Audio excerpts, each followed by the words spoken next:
ভিক্ষুক রাস্তা দিয়া যায় আর জমিদারের পুত্রবধূও যায়।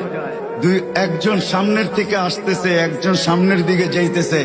দুইজনের ক্রসিং এর সময় ভিক্ষুকের গায়ের কাদা জমিদারের পুত্রবধূর গায়ে লেগে গেছে।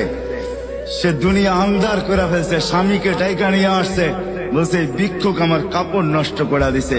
সে শুধু ভিক্ষুক ছিল না, বৃদ্ধ ছিল। বৃদ্ধ ছিল না শুধু, জীর্ণ ছিল, শীর্ণ ছিল।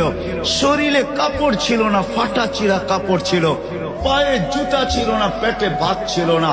জমিদারের পুত্র সইতে পারে নাই, যৌবনী শক্তি সয়তো সয় কি কইরা তার স্ত্রীর গায়ে ভিক্ষুকের কাদা। বস সমগ্র শক্তিকে হাতে জমা করা, একত্র করা বৃদ্ধের গালে বসায়। বৃদ্ধ কিচ্ছু বলে নাই, শুধু উপরের দিকে তাকায় দুই তিনটা শব্দ উচ্চারণ করছেন।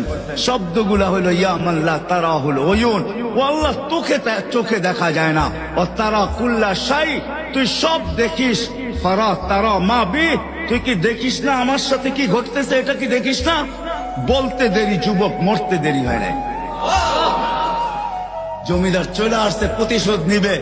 বৃদ্ধের একদিকে মুস্কি হাসি, একদিকে বলতেছে প্রেমের খেলা এমনই হয়।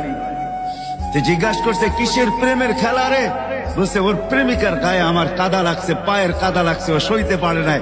যৌবনী শক্তি দিয়ে আমার বৃদ্ধ গালে বসায় দিছে। আমাকেও একজন ভালোবাসে, সেও সইতে পারে না,